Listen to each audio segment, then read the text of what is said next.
So, I get asked a lot by concerned family and friends, why do you watch kid movies?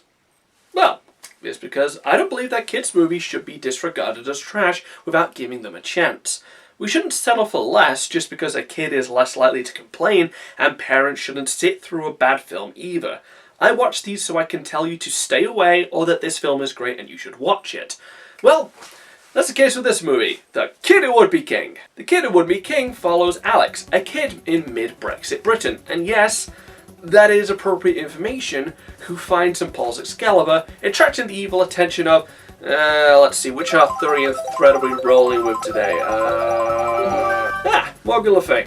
Perfect, haven't seen her for a while. You know, just for the sake of comparison, can we look at the trailer for this movie? You're my knights, and this is the round table. Quick, Bedders, lift up the flaps. Oh my god, you're such a nerd. This is destiny. The guy who made this is an idiot. Stop focusing on the jokes when the actual film is much more interesting. The tone of this film is actually pretty bleak. A few jokes to break tension, but for the most part, everything is taken extremely seriously. See, the consensus of the film is that the world sucks. From dictators to rampant racism to the embarrassment that is Brexit, it seems like nothing is right in the world. I mean, I wouldn't tell that to somebody who grew up in the early 40s. I mean, sure, Trump is a monster who jails up children, but at least he isn't actively bombing my home country. But you see, that's what the film is aiming at. The world is cold and cruel, and kindness is actively punished. So when our hero finds the courage to stand up for decency in this environment, it's all that much more fulfilling.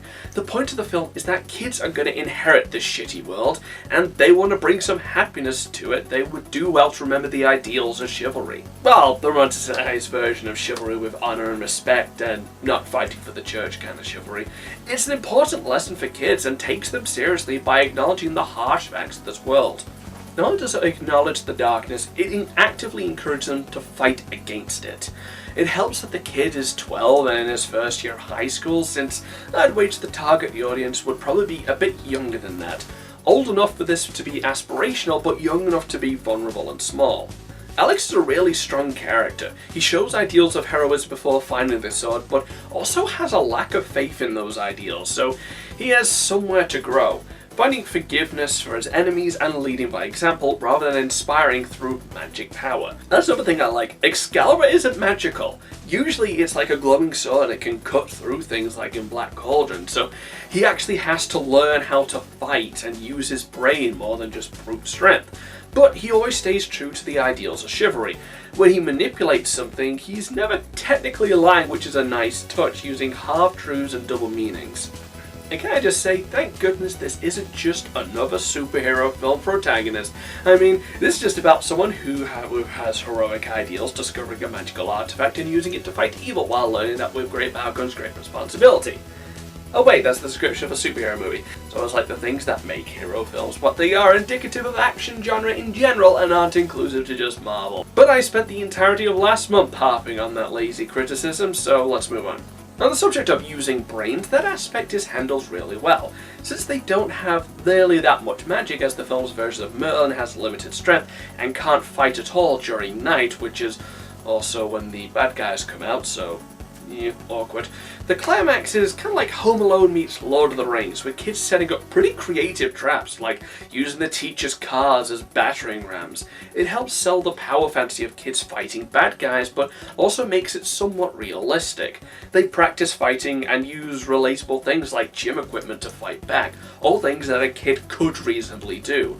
Merlin's economy destroying metal dupe glitch, which makes everybody have swords and armor aside. The supporting cast is well defined too. Bedders, get it? Like Sir Bedders there, it's clever.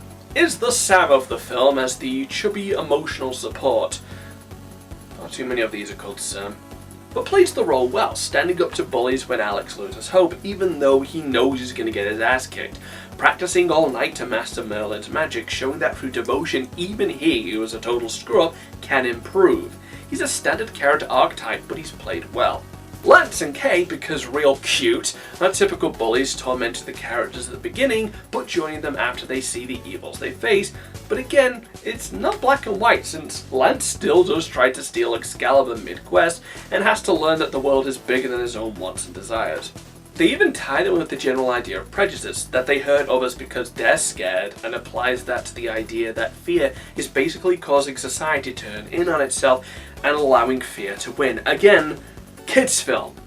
This is why I talk about kids films for this kind of analysis. So in conclusion, The Kid Who Would Be King is fantastic. Its characters are well defined, its tone is both relatable and mature, it doesn't talk down to kids, and as a result, it's a high recommendation. It's a 9 out of 10.